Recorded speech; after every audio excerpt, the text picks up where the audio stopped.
खुद को 4 देशों का एम्बेसडर, सलाहकार और 2 देशों का राजदूत होने का दावा करने वाले हर्षवर्धन का परिवार राजनीतिक रसूख रखता है। यूपी एसटीएफ के मुताबिक हर्षवर्धन के ससुर आनंद जैन भारतीय राष्ट्रीय कांग्रेस के युवा विंग के 26 साल तक अध्यक्ष रहे हैं। वह 1976 से लेकर 2000 तक इस पद पर थे। दरअसल गाजियाबाद के कविनगर में फर्जी दूतावास चलाने वाले हर्षवर्धन का परिवार बेहद संपन्न था। उसके पिता जेडी जैन गाजियाबाद में जैन रोलिंग मिल्स के मालिक थे और राजस्थान में भी कारोबार था, लेकिन पिता की मौत के बाद वह कारोबार संभाल नहीं पाया। घाटे में जाते ही उसने ठगी की राह पकड़ ली। लंदन से एमबीए और विदेशी डिग्रियों का उसने गलत इस्तेमाल शुरू कर दिया। एसटीएफ जब हर्षवर्धन के घर केबी 35 पर पहुंची तब वहां पर रिश्तेदार ईश्वर सिंह और नौकर हेमंत राजवंशी मिले। एजेंसी ने जांच के बाद दोनों को सरकारी गवाह बनाया है।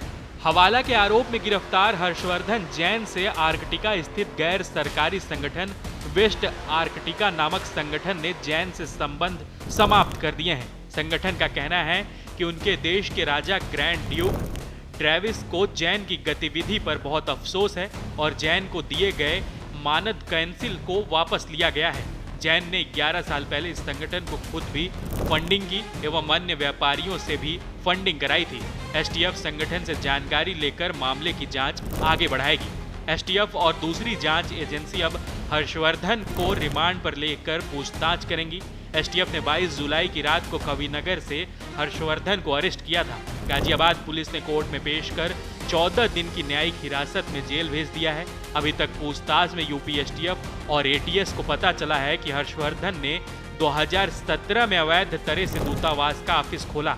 उसने एजेंसी को बताया कि मुझे ऐसी कोठी की जरूरत थी जिसमें बाहर से आने वालों को सरकारी ऑफिस जैसा एहसास हो, इसलिए मैंने दिल्ली से सटे इलाकों में ही पुरानी कोठियां देखनी शुरू की।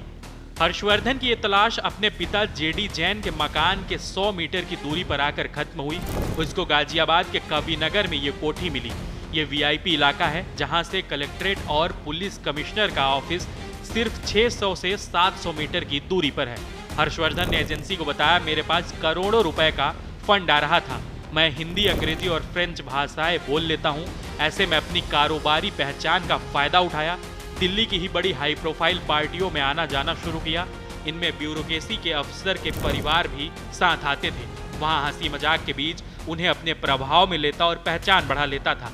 इस तरह 1 साल के अंदर ही अपने रसूख के दम पर धीरे धीरे दिल्ली में कई मंत्रालयों से जुड़ता चला गया। हर्षवर्धन ने कहा, मैं इतनी पहचान बनाई कि मंत्रालयों में जो काम होता था मैं सीधे पहुंचकर करा लेता था। बहुत से अधिकारियों को भी फायदा पहुंचाया है। हर्षवर्धन ने कुछ नाम एजेंसियों को बताया है जिनकी जांच की जा रही है। इन नामों को सार्वजनिक नहीं किया गया है। एसटीएफ की जांच में सामने आया कि ज्यूरिख कोर्ट ने 16 कंपनियों को लोन दिलाने के नाम पर दलाली के पैसे लेकर फ्रॉड करने और भाग जाने के केस में एहसान को 4.5 साल की सजा सुनाई है। एहसान अली के साथ हर्षवर्धन की संलिप्तता की जांच की जा रही है।